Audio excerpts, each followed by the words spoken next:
podcast listeners, if you hear my voice right now, I need you to do something for me. I want you to take out your phone or on your computer, go to Apple Podcasts, search for Ask Your Oldhead podcast. You'll see my logo, my little picture, my little image there. Find the show. Please rate and write a review.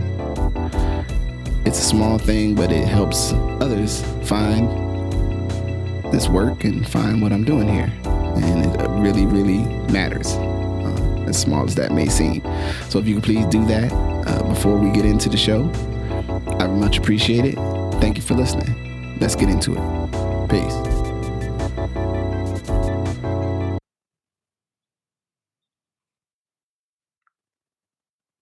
Peace. I'm Justin. My brother Justice. So we come together here. So Big, the notorious Big, the Biggie Smalls, as it were, would have been 50. Yeah, turned 50. Yeah, and would have been 50. Yeah. And so with that, there's I guess, so always things like this. There are some commemoration, some hubbub, and some discussion. And as always, is the challenge, our the obsession with the top fives and contributions. But, we always, I've always kind of, wait, and it was his birthday? As long as this is when he was murdered. He was born because he died on March 9th. March 9th, right. Right. Okay. So yeah. So with that, I thought it might be fitting to have a little Biggie conversation, because Biggie was good at rapping, as it were, and the putting together the phrases and what have you to the beats and the rhymes. Beats and rhymes, they go together like that. But the thing I thought that you had brought up, you had a thought about life after death. That Yeah. So it came from a couple things. It came from actually reading a Pusha T interview where he was talking about, like, one of the inspirations for his current album, It's Almost Dry, was life after death. So, one of the challenges in hip hop culture, I talked about this, is always like something over the other, right? Mhm. We're always debating if something was better than the other, right? And it's always this really electric conversation about was something good or not. Now, the only, if I use a jazz album or an R&B album, the only stuff that I can compare it to is that people always say they either like Bitches Brew or didn't like Bitches Brew, right? Like, people like, that was my album, it was the jam, versus like, oh man, it was trash, man, I didn't understand. Or, as we've also talked about, it's The Secret Life of Plants. And the role of The Secret Life of Plants is Stevie Wonder's power. You know what I mean? Where you'll find many people that are like either or on The Secret Life of Plants, right? Yeah. And so I think about that when it comes to life after death, because life after death was the place where Biggie had become very popular, very fast. And now, as I'm an adult, unfairly was tagged with all the things people thought was wrong with hip hop. Right? Like, he got tagged with everything. The fact that he was, making a lot of money when everyone was trying to keep it super real. When, 25, 30 years later, no one's trying to keep it real. Everyone's getting paid. Right? But like, then we all, so both of us included. Yeah, no, present company. I'm not going to plead the fifth on this one. I'm going to take the rap. About him keeping it real and all this kind of stuff, right? And so a couple things. One, you get this time where everyone's kind of blaming and juxtaposing him versus other rappers who are keeping it real, even though everyone's getting rich. And then he drops this album. He drops Life After Death. And I guess, and then I'll go into like the broader kind of contours of what I'm thinking and, open it up. The other thing was, so you get Life After Death. And after Pusha said it, and after, like, I went back and listened to it.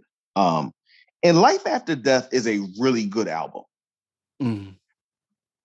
It got plagued by the double album craze of that time, where they put out so much stuff because they wanted to sell 2 units at one time. So I get it. But like, it was so much, I think we couldn't do as much with it. But in retrospect, it was a really good album. And here's why I'll say that. It was one of the first albums. You could argue it was written a little bit, but I would say this album was like the first narrated album that literally almost had nothing to do with what you did. Right? Which now we all see as par for the course, right? Rapper didn't have to do everything they said they did.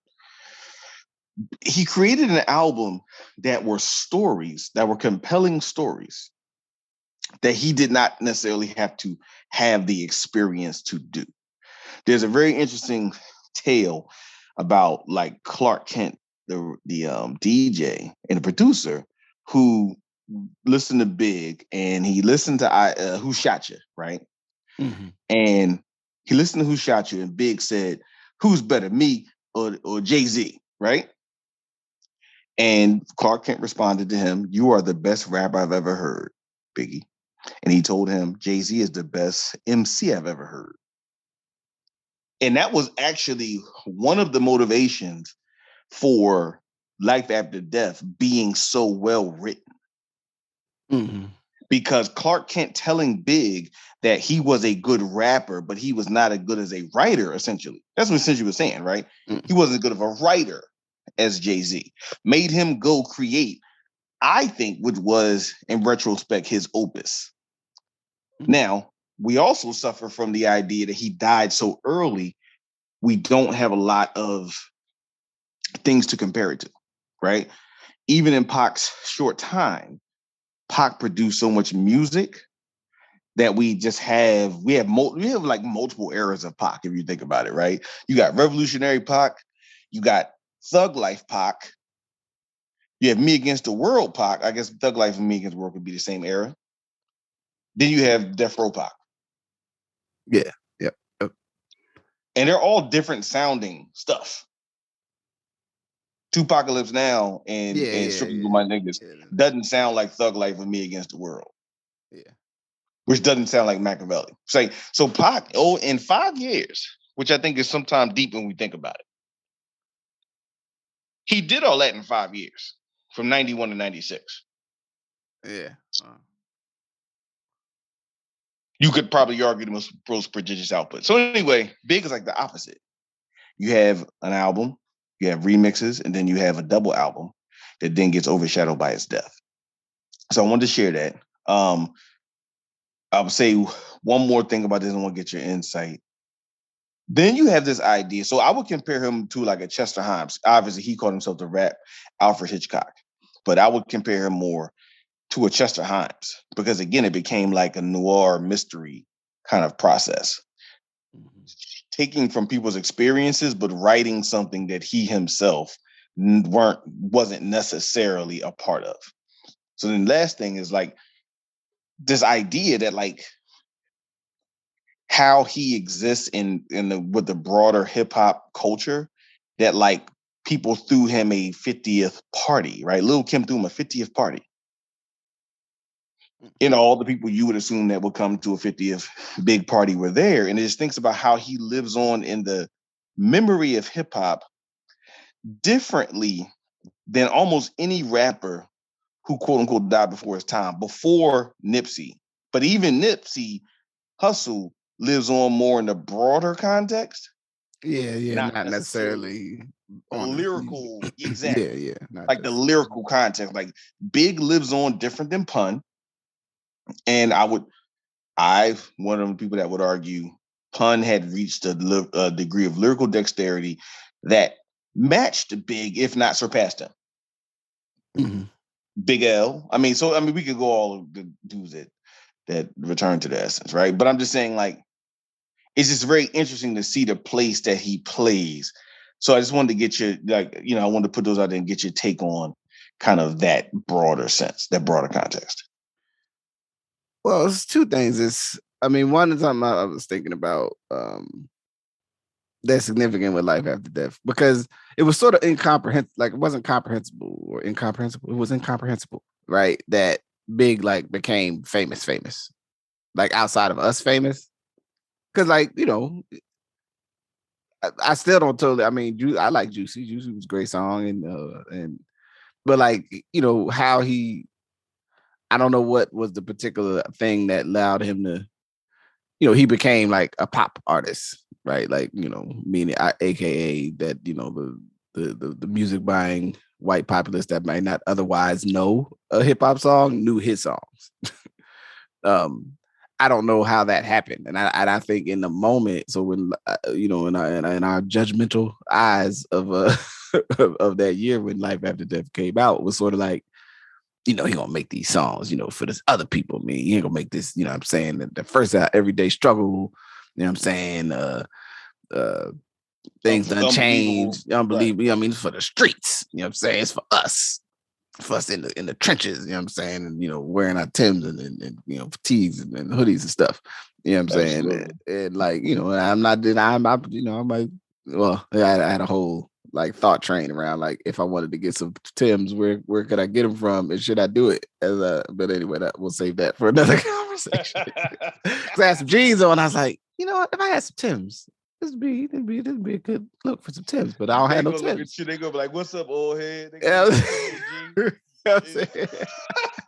But anyway, right, so when like, because I think even that age, we had the the early access, this is the version, this is the final of the album, and then we finally listened to the album. I think we had at least 3 or 4 different, like, the infamous Big Mac sampler. The infamous Big Mac sampler, yeah. Yeah, I'm saying, like where we was like, all right, we're gonna listen to this Biggie album, see what's up with it, like sessions. That I can at least remember between our apartment, or other friends, whatever have you. Absolutely. And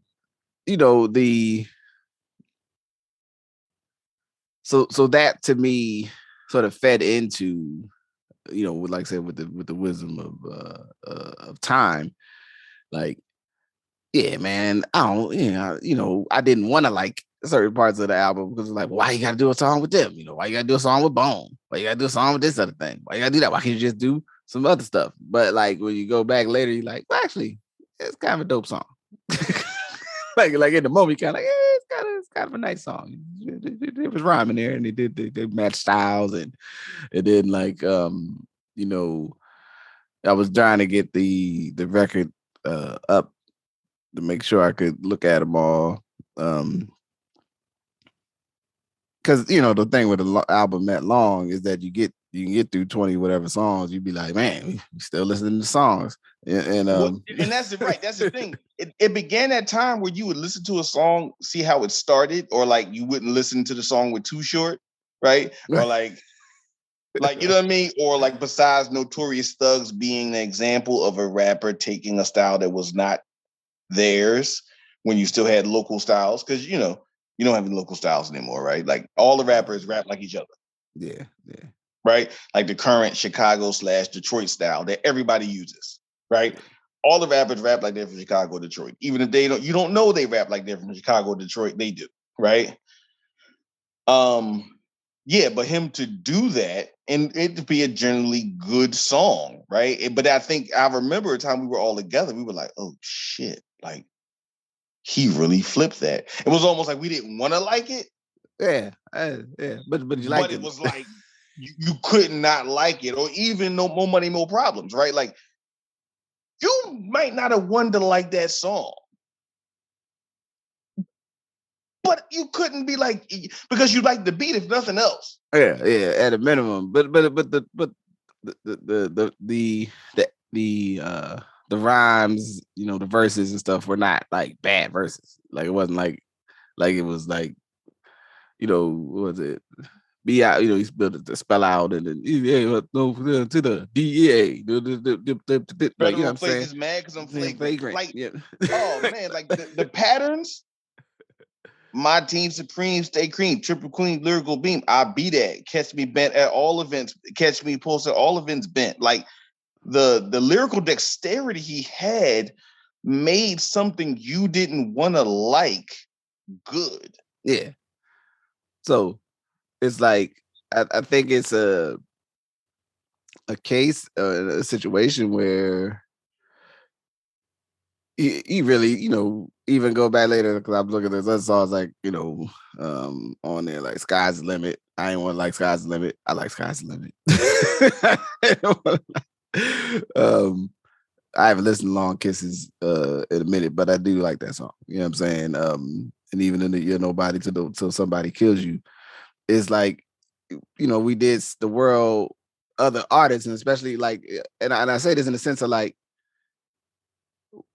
artists that didn't suddenly that didn't seem comprehensive. It didn't seem unreasonable that these other artists could have been the artists that somehow grabbed the heart of people who don't normally listen to hip hop, and they wanted to dance to it too. Meaning that you get that that other level of record sales, you get that other level of concert venues, and I say that just from the perspective of in the last 2 months going to a stadium conference, taking my daughter to Tyler the Creator tour. Tyler the Creator, that's a nice show, but like that kind of show is a weird show. This is like a jabillion people in there, and it's like little kids, it's like older kids, it's like adults, it's people in a mosh pit. There's that I think when you assume someone's at a concert in a big stadium, if you're just a person that goes and think about it, you're like, oh, it's just something that happens. But when you process it for a minute, you're like, this isn't like the way you intimately engage with music, right? Like it's a spectacle. You know what I'm saying? Right. And, No, and absolutely. it's a broad, you gotta have a broad appeal to put, 10,000, 20,000, 30,000 people in some seats. And it still sometimes slows me. Not that Biggie and what he was doing or other artists, music isn't good enough to fill those type of venues. I'm just still curious, like why Biggie became that person in that time frame. So Yeah. then I mean, it's so go ahead. so then I say, so then when it's like assessing the actual music, it's like the gaze and the specter of like, well, why is everyone else like this? I know why I would like this song, but why would they like that song? Like I know why I like My Downfall. I don't know why other people. I mean, those might not be the songs that other people listen to though. They might, they might not doing the the eating clams and mussels, muscle. I ain't gonna. I'm keep PG. Listen, Keep PG for the kids in the man. car. You know what I'm saying? Yeah, if your kids is in the car, put on the redacted version, Jack, because Big is not playing around with y'all. You know what I'm saying? And I mean, with the intros and again that aspect of that it was a character that anyone would consume that at least, but the idea that like you're speaking to a truth that we know to be true in the world, but it's not necessarily all you, and that's okay though. You know what I'm saying? Like we're now at least it's everybody act like they all of those things. And sometimes they are, and sometimes they just Well, we know they're not, and if they are, then you end up like thugging them, like you end up like Gunna and Thug. Like, right. You in the scrum now. You all in the if mix. you are the guy who did this, then they have 42 Doug. You know what I mean? One of the young dudes from Detroit that's on Yo Gotti's label. Mm-hmm. Some of these guys are the guys that they say they are. Right. Right. And what happens to sometimes is you go to jail, right? Like, and then you have this idea of like, okay, well, we know that people aren't the people they say they are. But Big did that, but he did it with he did it with a level of one technical acuity, right? Like he was technically, I would argue at that point, and now retrospect and us as artists, he was technically more advanced than almost everybody outside of like the G rap, kind of space. Yeah, right. Because with the patterns, the breathing, the multisyllabic, the rhyming odd parts of a single rhyme, where like you did a cadence switch, and then you rhymed a word with something from 3 lines before. It came down to like we was talking about, like, I got a story to tell, right? Yeah. Like, you know what I mean? Like, and even the fact that that's true, Right. like, it's about Anthony Mason.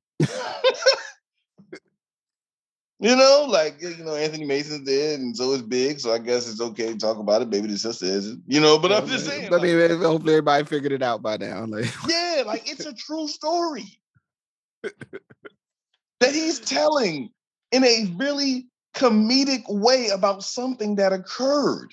Mm-hmm. Like, even that, and again, I'm open to the fact that we couldn't process that then. Yeah. Like, we couldn't process that you could do the art in this way, right? And I just think Life After Death is like one of those records that for people, and again, I mean, there's just songs I just don't like, right? Yeah. It's fine. It's just songs I don't like, but there's songs on almost every album I don't like. The only album that had a song that I liked every song on the album, and that was then. I don't even know if I see it that way now. It's like Illmatic, maybe like Hard to Earn. You know what I mean? Like, right. Yeah. I mean, there's definitely be the Illmatic, Daily Operation, probably. So I probably listen, but I mean, or at least anyone listening to this knows I'm well documented in my in my solo adoration for Gangstar and Gangstar, EPMD, Tribe, De La.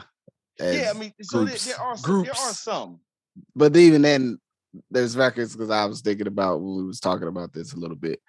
Like, it took me a while to like more songs on De La Soul Is Dead. But also there was a gap in there of my access to money to buy my own records. So I realized I didn't get to listen to the whole record till much later in life, but I had the money to buy it myself. I mean, but like, there's a lot of records where it's like, I can skip that song. Right, it's like one song you can skip. It's like you could be like, okay, I can skip it. And so Ready to Die is one of them albums that you don't have to skip something. Illmatic was like, you don't have to skip. One could even argue with the Purple Tape. You could argue some, Wisdom Body was not a bad song.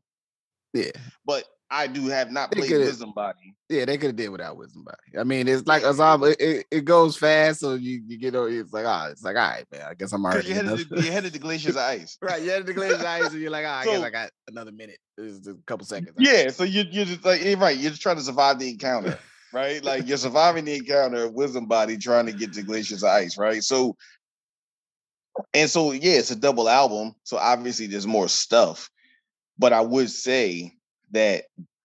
And the fact that it was done in retrospect in 1997, right? And it was done where he had an acute competition with not only Jay-Z as this peer that no one really knows about that he does, which I think is really interesting. And it is almost like jazz or like R&B, right? Whereas like you have this peer that the world, outside of a small group of us who know who Jay-Z is, the world doesn't know Jay-Z exists, but you know Jay-Z exists. Right. And you're writing to be better than this other. Separate your beef with Nas. You're writing to be better than this other guy, right? Who the world doesn't know about yet, as well as writing to be better than Ray and Ghost, right? Because you can also hear in Life After Death the direct competition with Ray and Ghost. Yeah, So yeah, man, I just thought it was I thought, like, going back and listening, that like most things in the world, it has more to it than you give it at that time. Mm-hmm. But I would say to folks, man, if you get a chance, like, listen to Life After Death and you're 45 and up and you were a true hip hop head, let that shit go. Just let it go, man. If you haven't let it go already, if you still mad because you blame Puffy for messing up hip hop, I mean, I got a whole bunch of books you should read. If you think that Sean Combs destroyed hip hop, I want actually, let me say this again for the people in the back, because it's almost fratricide sometimes. Mm-hmm. With all the factors that were impacting music, If you think that this one dude had the power to do it all, then you should go read about COINTELPRO. Right. like you should actually know that. Don't think this one guy had the power to change it, man. He was doing the art that he thought was the art. Yeah. Shout out to Andre Harrell. Like in retrospect, like, you know, because I had to go back and recognize that what Puffy was doing was directly connected to how the word Andre Harrell saw the world, which was get Black culture to the biggest possible population in a way that they could understand it. Absolutely. You know what I mean? So, yeah. Yeah. So my only, last note on that, I was just an ad is exactly that though. Like, whatever you think of the music, I mean, there's all of the gritty forms of the art and the genre that you would like to engage in are actually still out there. And none of the, like, MF Doom didn't become MF Doom, or the artist formerly known as so much, like in terms of that being a pivot, that the MF Doom phenomenon is after, the age where we would say, oh, the real hip hop is gone. Yeah. Even, I mean, I like Run the Jewels. I don't know how y'all feel about it. I was hoping, maybe that might be, and Run the Jewels might be somewhere else between. Well, anyway, I like Run the Jewels. If you don't like Run the Jewels, something wrong with you. You know what I'm saying? There it is. Go ahead, give it up. Just give it up. I was wondering why you were censoring yourself. I just wanted you to go. I was just, I don't know. So every once in a while, you get, and like there's all sorts of artists that have been in the last 20 years, right? If we accept the notion that like Puffy and that era destroyed the real hip hop and the gritty, the boom bap sounds and the sound, any of the styles where it's like it's just odd, right? Because there's also that aspect of what's odd in that was always a part of within the scope of rap music and hip hop music. A lot of that stuff still is out there. It still happens. And, some people is touring the country, make money being, artists. Now, no, they're not as popular as whomever. Say what you will about Griselda, Rock Marciano. I mean, Griselda does 90s. Yeah, they do. Yeah, they do. That's what that is. Just with contemporary drug selling music, right. Drug selling lyrics. Right. That's exactly what they do, right? And if you've been to the east side of Buffalo, you got to listen. It ain't too far from the reality of what you would see in the east side of Buffalo, as we was talking about, with the broader challenges of what happened with that terroristic attack. And I think we should frame that appropriately. It was a terroristic attack, but on Black people for a purpose, to put fear into us. But yeah, I think like it's there. And also, one quick thing I want to say about Doom that I think gets downplayed sometimes. Early Doom is taking R&B samples and putting hard drums over top of it. Yeah. Doomsday is literally like at that time, taking the R&B samples of that time. Taking Sade, taking Anita Baker, and him rapping over loops of Anita Baker. Yep. So this idea that people could have that like Doom is real hip hop, when what Doom is doing is the same thing in some variations that Puffy did, just less slick. Right. Like he put a little more dust on it. That's all. Yeah, he put a little more dust on it. Everyone knew the song, and we all liked it. We should not act like, and that's that whole Bronx versus Manhattan, Bronx versus Harlem thing that Dan Charnas talks about in The Big Payback, which anyone who really wants to get to the crux of that issue should read The Big Payback or listen to it, because it's an extremely long tune. But like, this whole idea we have of real hip hop versus unreal hip hop actually always goes back to, did you want to have some sort of broader cultural experience versus did you want to party? Right. What do you do while you're listening to this music? Exactly. Did you want to watch somebody dance in their head, or did you want to do the two-step in the hustle? If you wanted to dance, you want to watch, you know, one of these Puerto Rican kids dance in their head. And I particularly say watch the Puerto Rican kids dance on their head for a reason, because sometimes we downplay the role that the Latino community, the Puerto Rican community in particular, but broader Latino community played in the dance form of hip hop. Mm-hmm. And that had the connections to the boogaloo and all these other dance forms, right? So that's one. But then two, if you just wanted to, you didn't want to see somebody spin around, and you just wanted to dance, you heard DJ Hollywood take a sample and talk over it. Right. And that started in the 70s. And honestly, in some ways, we're still having the same conversation. It's like still having the W.B. Du Bois, Booker T. Washington conversation. Mm-hmm.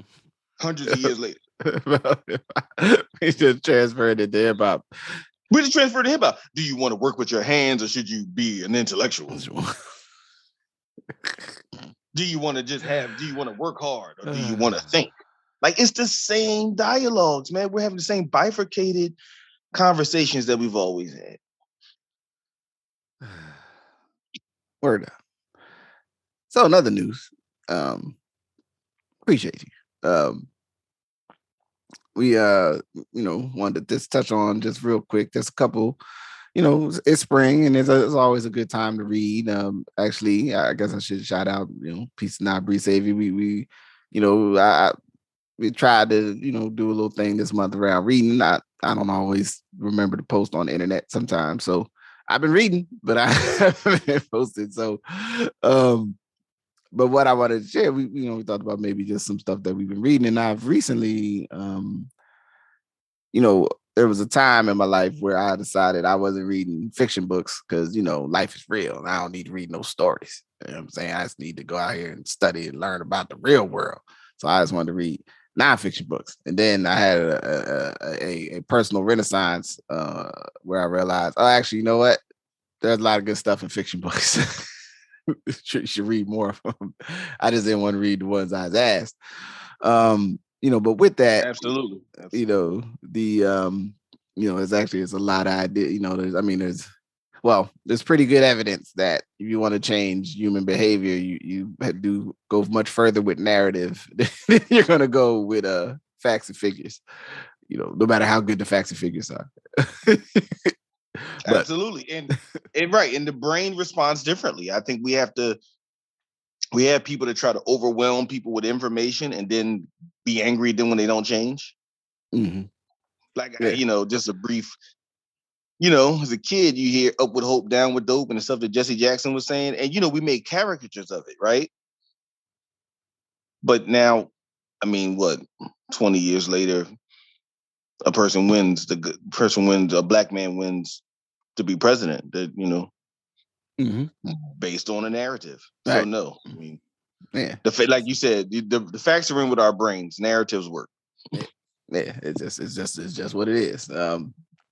So with that, I had I read. So I just finished reading. So I got to start with something I just finished finally reading. Getting to the end of Toni Morrison's Bluest Eye, and I like Toni Morrison, and I suggest if you've never watched it, I think it's still on Hulu.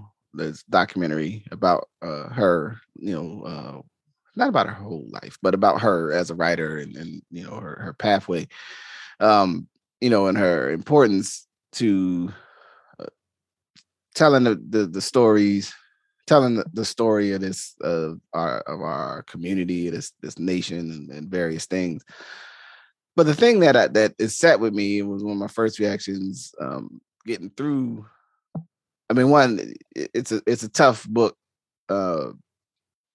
just in terms of it's the thing that I guess the people that get all up in their pearl clutching and want to slash about that I didn't realize this because again I didn't read the books earlier in life in earlier times, but when I read them now, especially with my own historical lens, I understand the time frame in which some of these stories, and especially even the Bluest Eyes happening.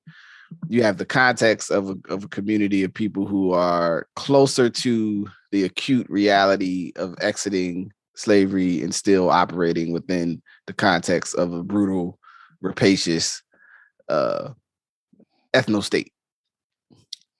Within which they are trying to find their way to where they're going, whatever that may be, right? And particularly the Blues Eye focuses on, a young woman in her sense of how she sees herself, how she's treated.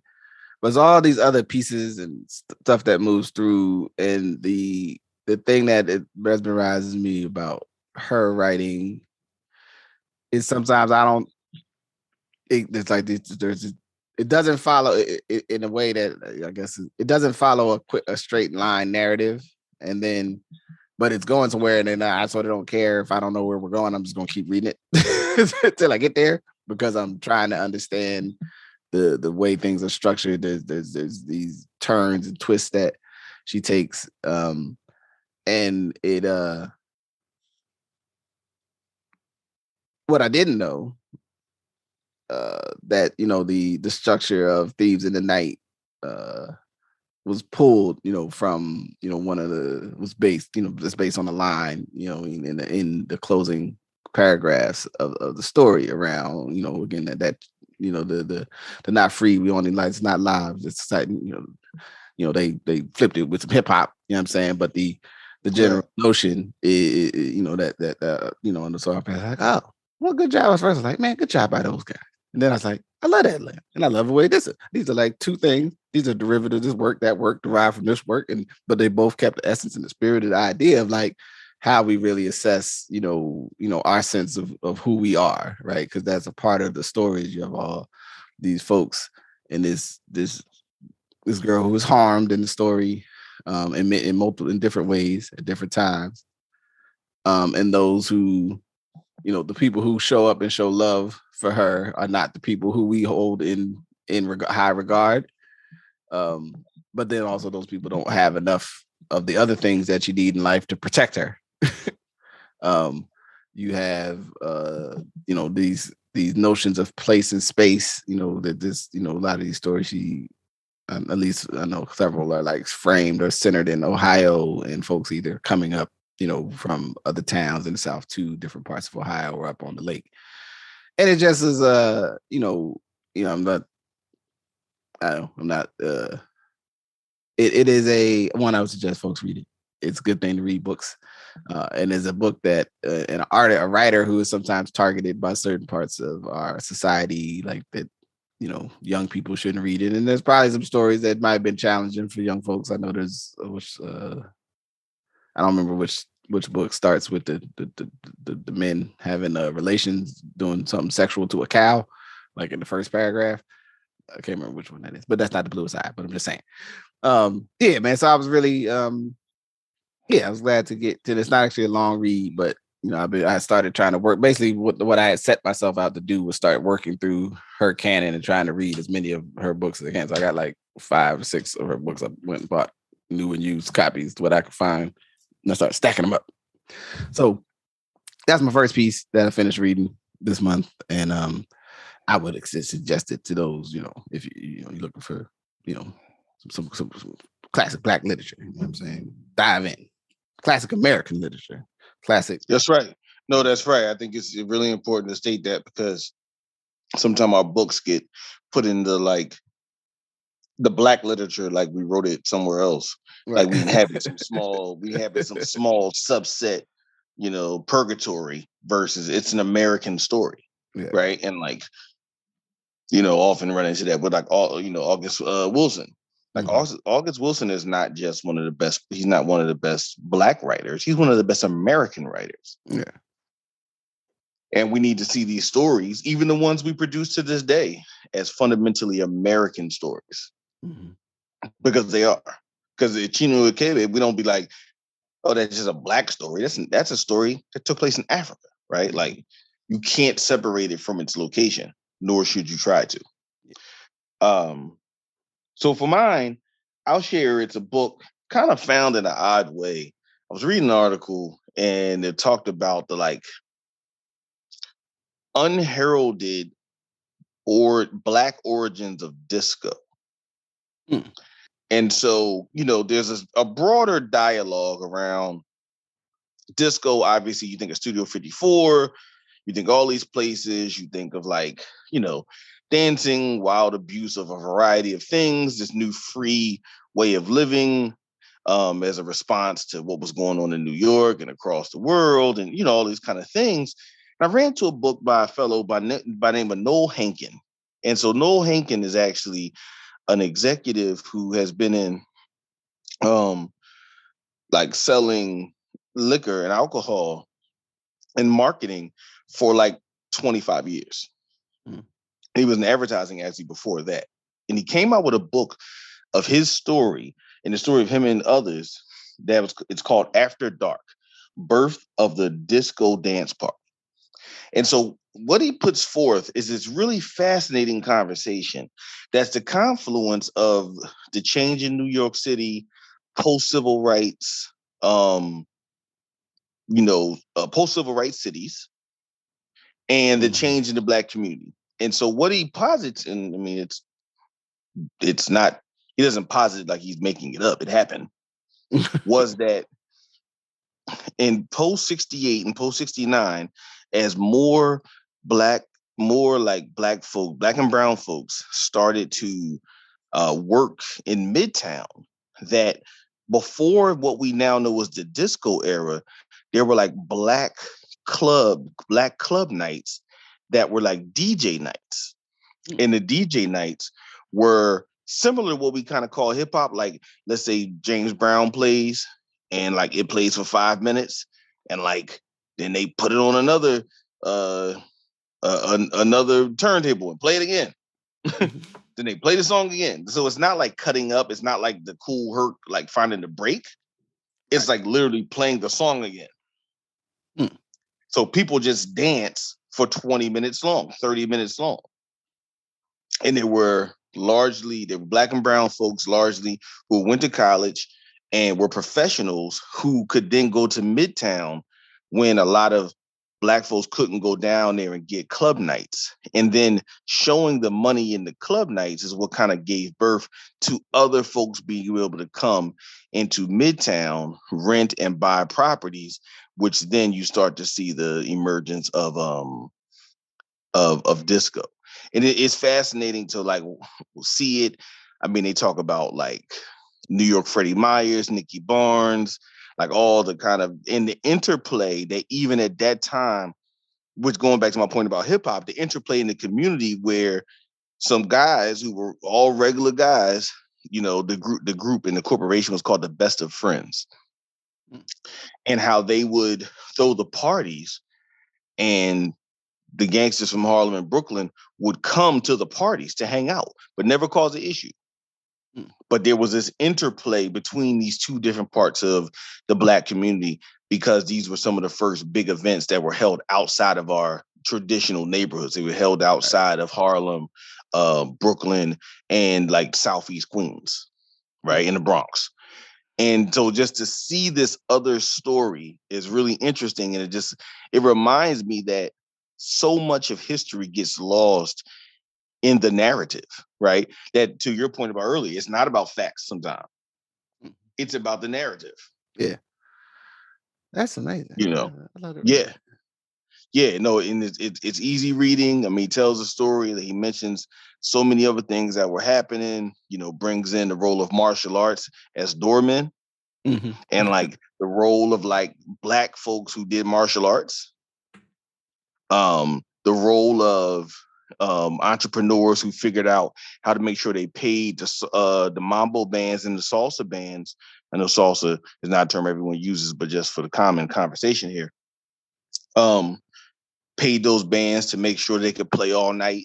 And all the different dances that were coming through that time. It's pictures of like Lola Falana in their club, pictures of Warhol in their club. So this is like real history that is often not talked about, in the role that Black men and women had in that scene as well.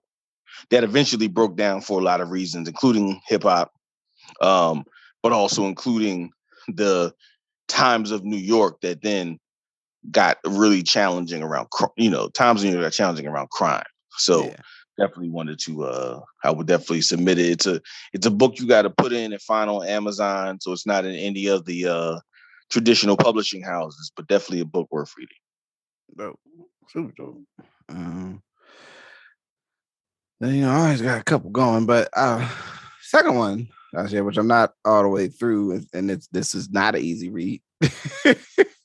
It's actually I became aware of it because it's the textbook to, or at least was one of the textbooks in my my partner in life person, mother of my children's doctoral program around indigenous psychology, but public psychology and indigenous ways of knowing. And it's towards, let me get the whole thing so I can see it. Towards Psychologies of Liberation, Mary Watkins, Aline Schulman read. Oh, well, I got the audiobook, but I thought there was a third name in the primary authors. If not, I'll find it. And it's, I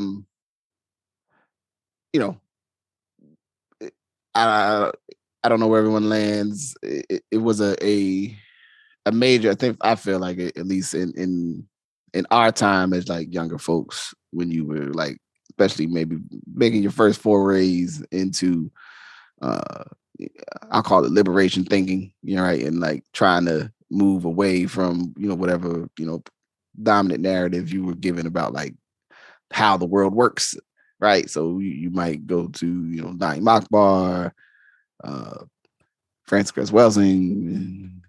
Sometimes she kind of got the one book for like a half a book, but maybe later others, Dr. George Grew, but that would be probably later. I think when we was like the 80s, the stuff that was there already in the 80s. But right, actual fact. That's right. But really, Amos Wilson, you know what I'm saying? But the key thing within the text and it goes very deep just into pulling up, like when we think about the broader idea of psychology, where we're encouraged to have this the thing that I think most of us rebel against is the idea that there's a school of thought and a decision making to frame everything within psychology as if it's something about you when things need to be resolved and not the group. And a lot of the different parts, the chapters and the sections, and I think the way it's written, it is like essays. So I think it's something someone, if they just wanted to dabble in with certain ideas within it, could touch base with those. But really, when you're trying to, like, if we're going to talk about, and I think this is a really key point, it's one of the things that resonated as I was working through the first chapters, like, and even my current thing that I think about a lot, like the way we've sort of abandoned, as I see it, like kind of we've abandoned cultural nationalism. We've, or at least a lot of folks have, we've sort of abandoned like just Black nationalism. But we have this other thing that we're doing that I don't really know what it is, or people are doing. I don't know if I'm doing it. I think I'm doing unusual. I think I'm doing advocacy. I think I'm like actually working and doing other stuff. I'm not doing this other thing that folks are doing within the context of like, hey, we're gonna deal with liberation. And they'd be like, yeah, and then you give me some amorphous value system, but the prominent idea was like, if we're there's things that when folks are harmed, if we want to heal, we got to talk about them in public together. like it can't be like, so when I'm harmed, when I process dispossession, of act like a relationship with like a piece of land, because the places that my immediate, forebearers were at, they had to leave and find other opportunities. I was at a conference this weekend, pretty good conference dealing with, rural development. And I shared with folks, I was like, I'm in Oregon and that's home. And then, why I'm there. But also I said, I don't have a relationship with like a rural county. I know the rural counties in rural towns where my folks connect to, but I don't have a relationship with them towns because we had to leave those towns. Like just straight like that. Like, so, right. You know what I mean? Like, I hear what you're saying. Also, my great grandfather could never go back to Darlington, South Carolina area after he left the military at the turn of the century. So, I'm trying to figure it out, right? And but just I want to say that's also a challenge that like multiple things can be true, right? Like because you could have a relationship with that land. And maybe you would want to, just like you could have a relationship with a place in the Caribbean, which is also important because I think sometimes everyone jumps to Africa, like what we now know, Black folks didn't spend a good amount of time in the Caribbean before many of us, quote unquote, got here, right? Or, the everlasting conversation about how many of us were here, but that's for a way different day. But like, absolutely. But like, maybe the land in, maybe the land in Jamaica, maybe your people were in Brazil first, maybe they were in somewhere else, right? Like this idea of land, but also the impermanence of it in a sense that like there are a lot of people who don't have a connection to it and you want to bring them back to it, but you also don't want to keep, I don't want to say beating them over the head about the fact they weren't from there. Because like you said, like your family could not come back. So the relationship to it is different than someone else's relationship. So it is a trauma of dispossession, but it's maybe not a trauma where you want to come back and like, pull a peach off the tree. Right. And it's, there's some of the sections, and they taps like different, because the work is sort of bringing in like basically just so it's not like just those two folks thought, it's like they pulling in like Paulo Freire and I can't remember the Ecuadorian, was it El Salvador or Ecuador? I had to go reread it, but I had to double check. But like there's a group of bishops that basically within the Catholic Church that was like what we've been doing and what we've been supporting, was not right and exact, and we need to support the healing, what I'm saying, and the recovery and the restoration of people, of regular people who are sort of, in the way and have been harmed by some of these states. I want to say it was El Salvador. And the general concept though is like, and why I think I really enjoyed reading it. I mean, and I'll just read a couple of the chapter titles, so you can choose your like there's a whole section like mourning the witness after collective trauma. So like that chapter is talking about, the folks who are traumatized, folks who witness other folks being traumatized, but may not be in a role or may not have the means or to do anything about it. And then those also who are doing the trauma, causing the trauma, right? So all three of those folks have to find for there to be a better situation and healing or the recovery. There may need to be some work with all of those people, or those people need to have some orientation and understanding of each other. Or, you need to understand that within the context of it.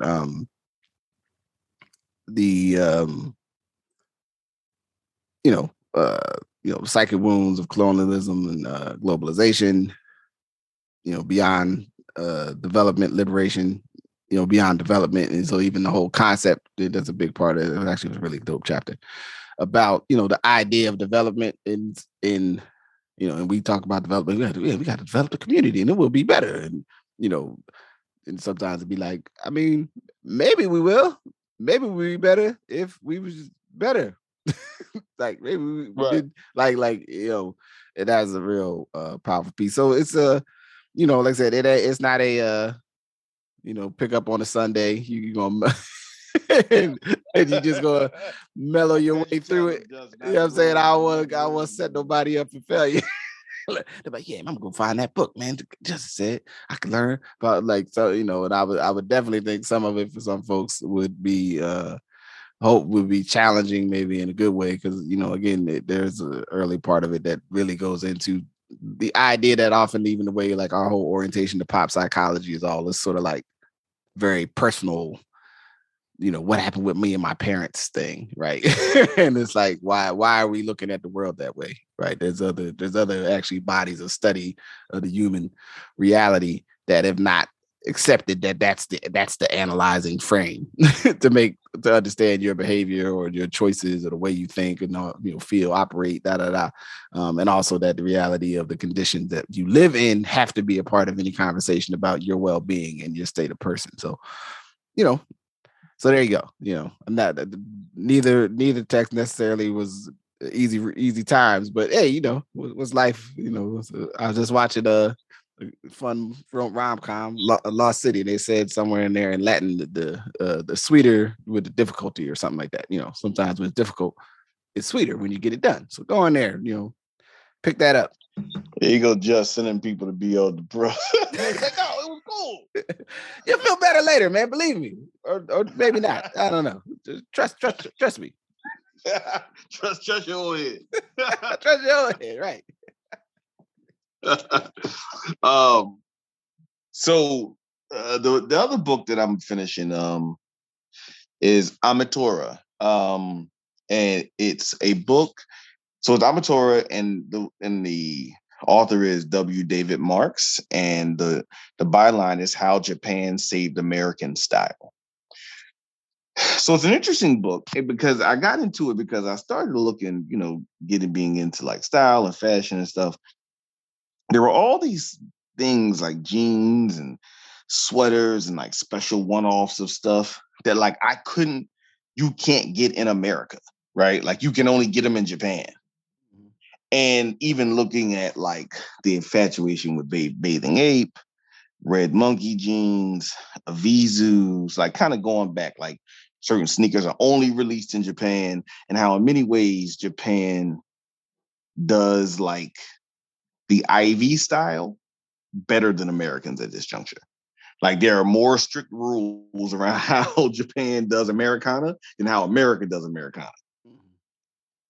And kind of was fascinated by it and got this book. And for anyone who has any interest in like why we give a damn about selvage jeans and the Comme des Garçons, and which is a Japanese label, like a Japanese company that we think is like a French company, and like all these things, it all harkens back, frankly, to at post-World War II.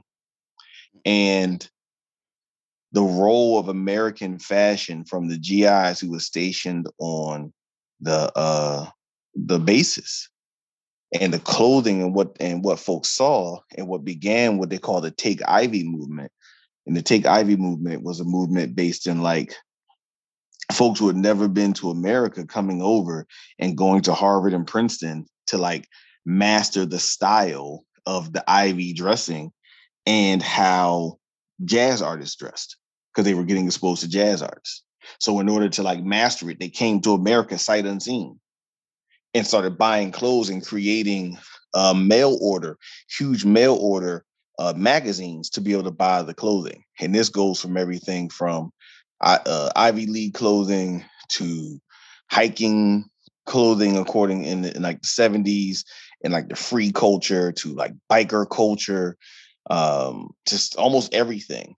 And how Japan would take American culture, frankly, sometimes study it more and do it better, and then later started repurposing it back to America. Hence, a Bathing Ape, all these kind of things, which they started doing denim that we would say was better than American denim. But that happened because they had to start making their own denim, because many of the mills were like closed. So many of the mills of the old like Levi's and stuff like that. Real funny fact. Evisu started as Evis. They just took the L off. And then did it for like the god of water, like one of the gods of water in Japan animism. Levi sued them, so they had to put a U on the back. Instead of being Evis, that they were Evisu. So to this day, why we call it Evisu is because they had to add a U on it just to make the name go to not get sued. You probably thinking that's like, oh, that's like Italian or something. What is that? That's like from Milan, Evisu. Like what language is that? like a bathing ape, and like Nego, and even like again going back to Pusha T, like this whole culture of Nego and how he learned from another fellow who was really into American fashion and hip hop culture. And he learned from him, which reminded me of how we like back in the 90s, we would get all these like DJ Shadow, DJ Honda, right? And they were like doing these hard to find Japanese albums with hip hop artists. Mm-hmm. Right, DJ Crush, like all these different artists who were doing this stuff because they had studied the actual music and studied the art of it. And according to the Japanese economy, the ups and downs of how they dealt with American clothing. And so it's fascinating book to really think about, especially again, every couple of years, this idea of Americana comes back of like what's American. Right. And one, Americana is a sham. There's nothing that you call Americana that actually, frankly, started here. Unless you're talking about like hip hop culture, but even that's still an interpretation of what was happening in other places when they wanted certain sweatsuits and stuff, right? So really good book to check out. Not the easiest read, but you get to find out where Uniqlo came from. You get to find out Nego and Bathing Ape and all these kind of things that we now take as norms in our society. Like I said, selvage jeans and all these kind of things that were the Japanese longing for that, which was American until they did it so well that we longed for Japanese interpretation of American culture. Right there. Fresh. Man, that's a good one. Hey, you always man, you be out here reading stuff, man. Good job by you. Listen, man, I was trying to figure shit. I'm trying to figure this shit out, man. Why I'm trying to find certain stuff. And I gotta get it from Japan, and it costs $800 or some shit like that. Yeah. Well, we definitely do for conversation because I've been this, I'm not really gonna talk about all this now, but I've been you get like you have some clothes, some pants, or whatever, and I've especially if I've become a grown up, where I look at some pants and be like, I can't wear those pants no more. Those pants are if they were pants that I bought like a khaki, like a Gap khaki that I could kind of sometimes dress up, for certain things. I could dress down for other things. And there's a place where sometimes a cotton khaki like that starts to get a fade to it. That's like you can't really dress that look like it always look a little dusty. It always look like you about to maybe fix your car or do something else. That's like, right. Actually, which is nothing wrong with fixing your car. No, but if you need to look a different way, if you want to, right? That's right. If you need to if you want to have a certain different edge, you go, I can't wear those no more. And then also stuff just starts to wear out. Like it just, just real life, like stuff tears as, like if you here's a check for all the men and listening. If you go in and you go next time you go check out your drawers and you got a pair of drawers, you got like a little tiny hole somewhere, not like a big hole like you see on TV, like a joke where it's like a big hole, but got like a little tiny hole. Guess what? Once those drawers got that little tiny hole, time for some new drawers, my man. I'm just, I'm just taking for me. I'll be vulnerable. Just let them, yeah, right. To all the brothers, all the sisters, all the women that see this happening in their lives. Yeah. Well, I'm sure for women too, but I just don't know what happens. But I can just assume if you see it, that man in your life or that person in your life is going through that situation, just give them a new pack. Yeah, it's like a little tiny hole. It's like a little hole on the right side by the seam, and then that's these drawers, they cool. Time for some new drawers, man. It's nothing wrong with that. And same goes for other clothing items. Now there's some clothing items, that you might be able to have repaired, like certain shirts, pants too. But some stuff is like, yeah, it's time to go. But what I was getting to was I've been on this thing of trying to like replace pants. So I've been looking for different kind of pants. I'm like, oh, I'll get some slacks, I'll get some these. But with that, I found like it's hard to find pants.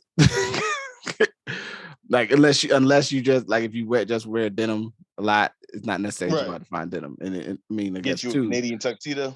Yeah, unless you go right, you go buy some super expensive jeans with all the rips in them. I'm not jeans and the rips guy. I'm just not on y'all team. Like y'all other brothers got the jeans with the rips. Justice not going to do that. I'm not. I man. Anyway, see, I'm about to start figuring out how I'm going to end up with some Timbs again. See, I'm not going to do this. But point being, it's hard to find clothes. Man, go get you some Timbs. Listen, man, go buy you one pair and just look at them because you ain't going to wear them as much as you ever think you're going to wear them. Oh, that's why I don't want to buy them because I don't know. I think I'm going to wear them like. But listen, you get them. Listen, I bought a pair of black Chuckers, right? I bought a pair of old school Hustlers, the black chucker joints.